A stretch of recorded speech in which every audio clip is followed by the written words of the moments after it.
sucesso e feitiçaria.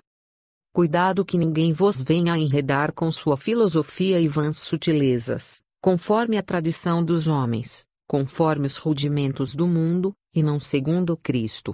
Colossenses 2:8. Contudo, quando vier o Filho do Homem, achará porventura fé na terra? Lucas 18:8. O cristianismo bem pode estar se defrontando com o maior desafio de sua história, uma série de seduções poderosas e crescentes que estão alterando sutilmente a interpretação bíblica e solapando a fé de milhões de pessoas. A maioria dos crentes mal toma ciência do que está acontecendo, e entende ainda menos sobre as questões envolvidas. A sedução é surpreendentemente fácil. Ela não acontece como um ataque frontal, óbvio, vindo de crenças religiosas rivais. Pelo contrário, surge para alguns crentes sob o disfarce de técnicas de indução à fé que proporcionam crescimento de poder espiritual e experiência de milagres. Para outros, como psicologias de auto-melhoramento visando atingir o pleno potencial humano. Todas essas coisas parecem ser métodos científicos de ajuda à vida cristã. Tal sedução pode ainda assumir outras formas. Charles Colson escreveu: já falei sobre os ataques frontais e sobre os ataques sutis. Há algo ainda pior. O inimigo está entre nós. Ele se infiltrou de tal modo em nossas linhas que muitos simplesmente já não conseguem distinguir entre o amigo e o inimigo, entre a verdade e a heresia. Um cavalo de Troia dentro da igreja? Nem mesmo os mais importantes estudiosos das seitas têm conseguido reconhecer o cavalo de Troia que penetrou na igreja e em suas próprias fileiras e as está seduzindo por dentro.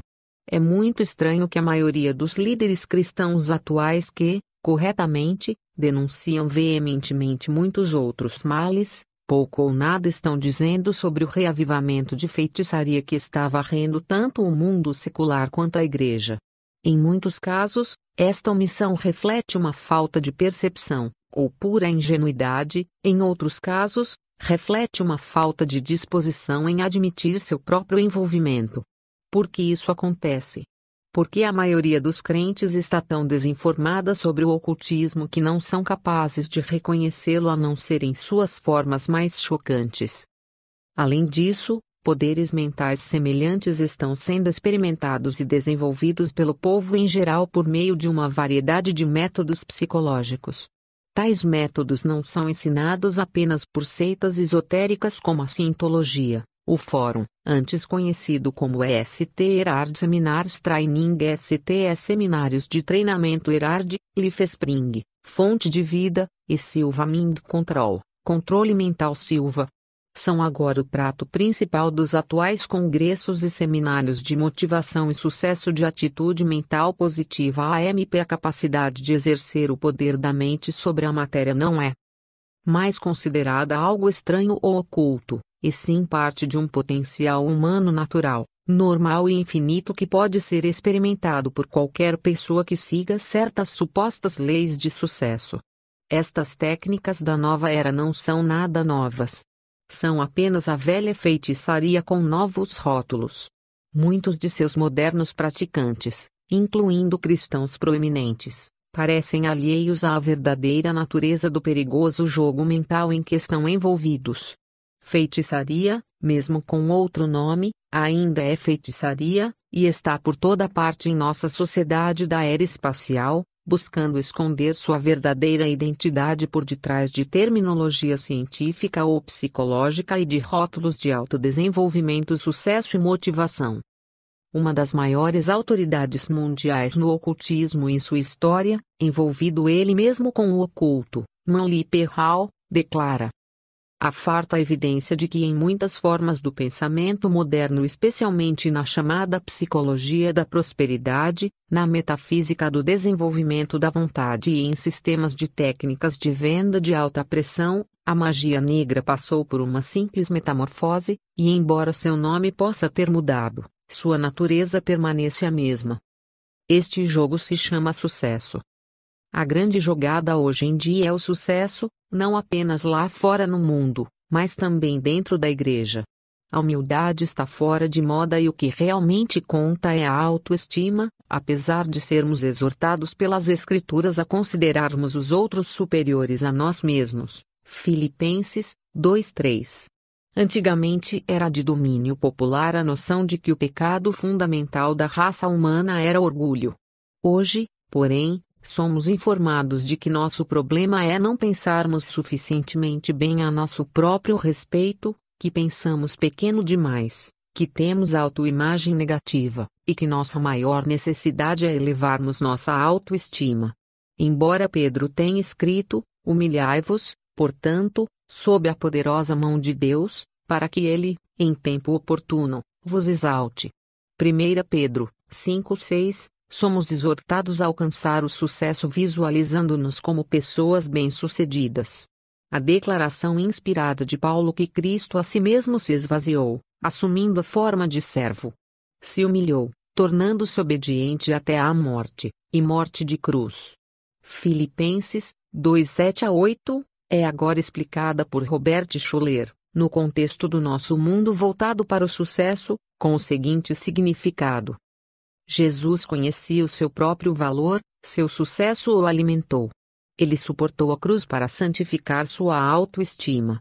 E ele carregou a cruz para santificar a sua autoestima, leitor. E a cruz santificará a valorização do ego, ênfase no original de Schuller. O sucesso e a autoestima tornaram-se tão importantes na igreja que parecem ter ofuscado tudo mais. Robert Schuller afirma: uma pessoa está no inferno quando perdeu sua autoestima. Como pregador de TV número 1 dos Estados Unidos, Schuller é assistido em quase 200 estações de TV por domingo, com uma audiência estimada de quase 3 milhões de pessoas. Autor prolífico, seus livros costumam frequentar a lista dos mais vendidos do New York Times. De acordo com a revista Christianity Today, Schuller atinge hoje mais descrentes que qualquer outro líder religioso na América. A influência de Schuller é enorme, e seu evangelho do sucesso vem sendo aceito e pregado por um número crescente de líderes cristãos. Mas o que Schuller vê de errado no antigo evangelho? Embora Paulo tenha escrito que Cristo Jesus veio ao mundo para salvar os pecadores 1 Timóteo 1,15, e o próprio Cristo tenha dito que viera para chamar pecadores ao arrependimento. Lucas 5:32, Robert Schuller escreve: penso que nenhuma outra coisa feita em nome de Cristo e sob a bandeira do cristianismo foi mais prejudicial à personalidade humana e, portanto, contraproducente para a tarefa evangelística do que a estratégia rudimentar, grosseira e anticristã de tentar tornar as pessoas cientes de sua condição de pecado e perdição. Se Moisés vivesse hoje, não se diria a respeito dele que preferiu ser maltratado junto com o povo de Deus. Hebreus 11:25, mas que escolheu experimentar a riqueza, o sucesso e a popularidade com o povo de Deus? Antes, costumava-se dizer: todos quantos querem viver piedosamente em Cristo Jesus serão perseguidos. 2 Timóteo 3:12. Hoje, porém, se diz: aqueles que vivem vidas piedosas serão honrados e bem-sucedidos neste mundo. Já não são apenas os indivíduos que perseguem o sucesso, as igrejas também o fazem, e quanto maior ela for, mais bem-sucedida ela será considerada. Com base em tal critério, sem sombra de dúvida, o pastor mais bem-sucedido do mundo é Davi, ex-Paul Yong-Shu, que lidera a maior igreja do mundo, com cerca de 400 mil membros. Shu ensina que o pensamento positivo, a comunicação positiva e a visualização positiva são as chaves para o sucesso. Qualquer um pode literalmente incubar e dar à luz a realidade física ao criar uma imagem vívida em sua mente e focalizar nela seus pensamentos. No prefácio do livro de Yong-Shu, The Fourth Dimension, a quarta dimensão, Robert Schuller escreve: eu descobri a realidade daquela dimensão dinâmica na oração que vem por meio da visualização. Não tente entender isso. Simplesmente comece a tirar proveito. É verdade. Funciona. Eu experimentei. Universidades, seminários, Missões e organizações humanitárias cristãs também entraram no jogo do sucesso, e a maioria delas se vale das técnicas de comércio secular na condução de seus negócios. Se um princípio funciona para a Universidade da Califórnia, por que não para uma faculdade cristã? Se funciona para a General Motors, por que não para uma organização humanitária cristã? Não há dúvida de que isso é verdade quando se trata de coisas como contabilidade e administração. Todavia, a feitiçaria está a todo vapor no mundo dos negócios e entra na igreja sob a forma de técnicas de motivação e sucesso, de atitude mental positiva e das mais recentes psicoterapias batizadas com terminologia cristã. Pense e fique rico. A maioria dos mestres do sucesso e da motivação no mundo dos negócios, bem como das técnicas de AMP, foi seduzida a aceitar a feitiçaria, e estão, por sua vez, seduzindo milhões de pessoas. A maior parte das ideias e técnicas básicas que subjazem a cursos de automelhoramento que literalmente permeiam a sociedade moderna pode ser atribuída a um homem, Napoleão Hill. Algo do escopo da influência de Hill pode se perceber na observação feita por Earl Nightingale, um dos mais populares e influentes líderes do movimento de sucesso e motivação, numa fita do Instituto de Motivação para o Sucesso. Ele discute apenas um dos livros de Hill, Think and Grow Rich, Pense e Fique Rico, que Nightingale descreve como um dos livros mais incríveis que já foi escrito. Sem dúvida, este livro teve maior influência nas vidas, realizações e fortunas de mais indivíduos do que qualquer outro livro de sua espécie. Por todo o mundo livre há literalmente milhares de homens bem-sucedidos em todas as áreas do mercado de trabalho que chegaram a ser o que são porque uma vez compraram uma cópia de Pense e Fique Rico, e eles não demoram a ir dizer que o fizeram. Já estive em escritórios executivos ricamente decorados e ouvi homens de negócio mundialmente famosos, alguns com idade para serem meu pai, dizerem que as coisas começaram a correr às mil maravilhas depois de terem lido Pense e Fique Rico. Porque este livro permanece um gigante inigualado em meio a milhares de livros de autoajuda. Quando a última página de Pense e Fique Rico foi lida, a mão que colocou o livro de volta à mesa era diferente. O homem que se pôs de pé e caminhou de volta ao mundo era um homem diferente, mudado.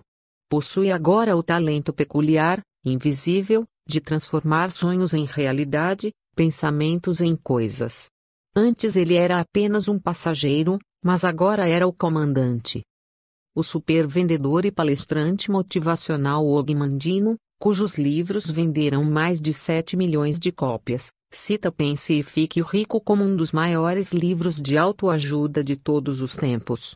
Os livros de Napoleão Hill são oferecidos por livrarias cristãs em todo o país e recomendados por líderes cristãos. No livro Making Most of Your Mind, aproveitando sua mente ao máximo, os autores Stephen B. Douglas e Leigh Rowe afirmam: em anos recentes um bom número de livros seculares tem relacionado o sucesso ao poder da mente. Os autores de tais livros começaram a sondar as profundezas do reservatório de potencial que Deus colocou na mente humana.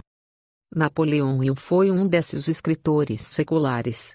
Depois de 20 anos de pesquisa, ele escreveu uma obra definitiva em 8 volumes, chamada The Law of Success, A Lei do Sucesso, partes da qual foram condensadas em seu best-seller chamado Pense e Fique Rico. Ele realizou, provavelmente, a mais útil pesquisa de toda a história. Veja a nota no final do capítulo. O engano sutil. A grande aceitação que Napoleão Hill encontrou entre homens de negócio e líderes cristãos é difícil de reconciliar com sua defesa aberta da feitiçaria. De maneira constante, Hill insere em seus livros os mais gritantes ensinos sobre feitiçaria já publicados. No entanto, quando cristãos recomendam os livros de Hill, só fazem alguma restrição à sua ênfase sobre a riqueza. Depois de citar extensiva, repetida e favoravelmente partes de 3 livros de Hill, Douglas e Rowe advertem que citaram Pense e Fique Rico por causa do enfoque sobre as atividades e atitudes da mente, não por causa do ensino sobre como desenvolver a riqueza. No entanto, são os ensinos de Will sobre a mente que constituem perigo maior que sua ênfase na riqueza. A razão de citarmos Douglas e Rodi é que são bons e sinceros servos do Senhor, que de maneira alguma endossariam o ocultismo de Will. Apesar disso, recomendaram altamente a Will e seus livros que contêm ocultismo que os dois autores cristãos aparentemente não perceberam, e que poderia seduzir pessoas que, com base na recomendação, leriam os livros de Will. Este explica, com razoáveis detalhes, que aprendeu as técnicas de poder mental contidas em seus livros de entidades espirituais desencarnadas. Demônios que se faziam passar por mestres elevados usaram Will para enganar milhões que adotaram para si as técnicas de sucesso que eles lhe deram. Will declara: com frequência tenho tido provas de que amigos invisíveis pairam sobre mim, impossíveis de perceber pelos sentidos normais. Em meus estudos descobri que há um grupo de estranhos seres que dirigem uma escola de sabedoria. A escola tem mestres que podem desencarnar e viajar instantaneamente a qualquer lugar que escolham, para transmitir conhecimento diretamente, por voz. Eu sabia que um desses mestres tinha viajado milhares de milhas, durante a noite, até o meu escritório. Não vou registrar cada palavra que ele disse. Muito disso já lhe foi apresentado nos capítulos deste livro e ainda será em capítulos subsequentes. Você conquistou o direito de revelar a outras pessoas um segredo supremo, disse uma voz vibrante. Você esteve sob a direção da grande escola. Agora deve dar ao mundo um plano. O supremo segredo, uma fé falsificada. Os segredos do sucesso que formam a base dos livros e conferências sobre motivação e sucesso foram transmitidos a Will por demônios que se apresentam como mestres que podem se desencarnar e viajar instantaneamente para qualquer lugar que desejarem. O supremo segredo que autorizaram Will a revelar ao mundo foi preservado na tradição ocultista por milhares de anos e nos faz lembrar a oferta de divinização feita pela serpente a Eva: tudo que a mente humana é capaz de crer, a mente humana pode seguir, ênfase no original. Esta ideia sedutora se acha por trás do movimento do potencial humano, que é apenas outro nome do movimento da nova era. Se de fato é verdade que podemos conseguir tudo o que somos capazes de conceber, então devemos ser deuses.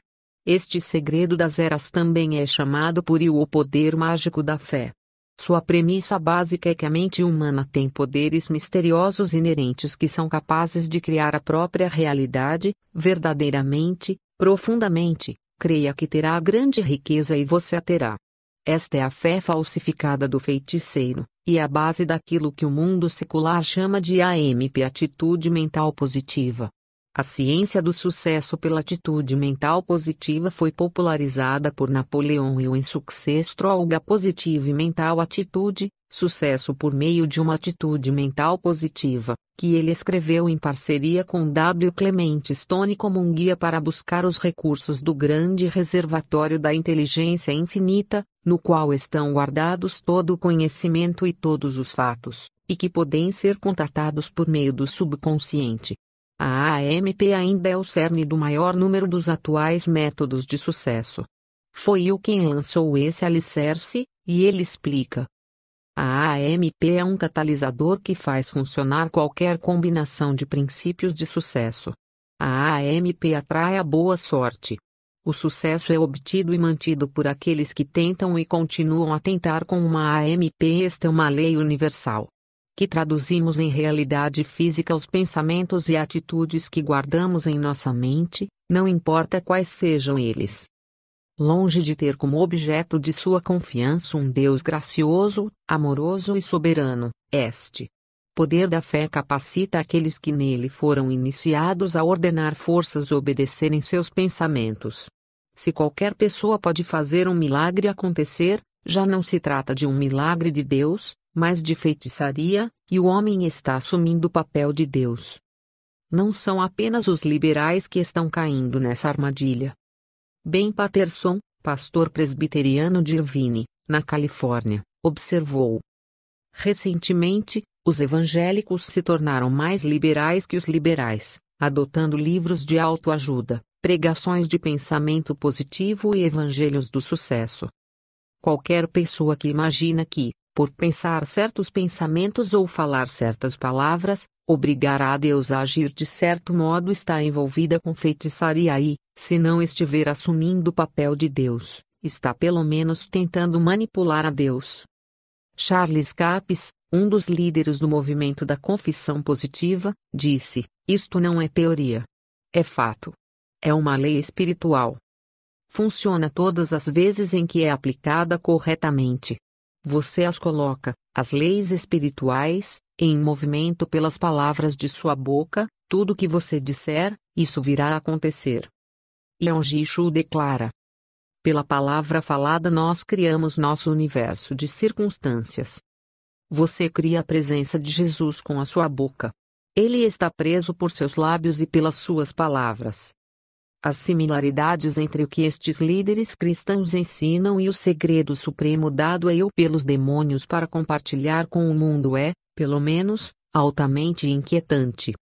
Também é inquietante que líderes cristãos estejam citando favoravelmente os escritos de Eu quando é óbvio que a feitiçaria é o próprio centro e substância do método de sucesso que ele ensina. Não estamos condenando tudo o que qualquer líder cristão escreva ou fale simplesmente por ele citar Napoleão Hill. Todavia, é precisamente por Hill ter se misturado com muita coisa boa que seus conceitos foram aceitos pelo público. E por isso que precisamos contender pela pureza da palavra de Deus sem qualquer adição dos enganos mortais que conseguem se intrometer quando baixamos a guarda. Batalhando pela fé. Judas escreveu que precisamos batalhar diligentemente pela fé que uma vez por todas foi entregue aos santos. Judas 3. É impossível ser sempre positivo enquanto se está batalhando pela verdade. H. Ironside, por muitos anos pastor da Moody Memorial Church em Chicago, declarou: "A fé significa todo o corpo de verdades reveladas, e batalhar por toda a verdade de Deus exige algum ensino negativo. Qualquer erro, ou combinação verdade e erro, exige ser imediatamente exposta e repudiada. Ser negligente neste dever significa ser infiel a Deus e à sua palavra, e ser um traidor das almas em perigo pelas quais Cristo morreu."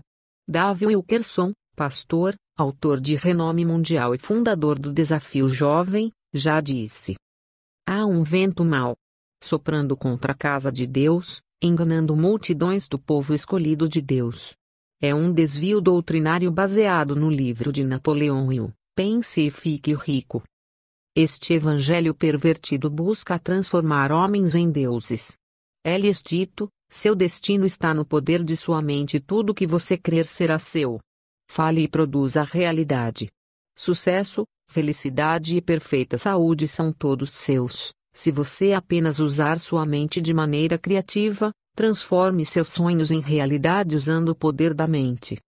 Fique sabido de uma vez por todas que Deus não abdicará de sua soberania em favor do poder de nossas mentes, seja ele positivo ou negativo. Devemos buscar a mente de Cristo, e sua mente não é materialista, não se focaliza no sucesso ou na riqueza. A mente de Cristo se focaliza apenas na glória de Deus e na obediência à sua palavra. Nenhum outro ensino ignora de tal modo a cruz e a corrupção da mente humana. Esta doutrina deixa de lado o mal de nossa natureza humana, caída e adâmica, desvia os olhos do crente do evangelho da eterna redenção colocando-os sobre benefícios materiais. Santos de Deus, fugi dela. Nota: como resultado da publicação de The Seduction of Christianity nos Estados Unidos, Douglas e Rodi retiraram da publicação todas as referências a Napoleão Hill de seu livro Macintosh Most of Your Mind.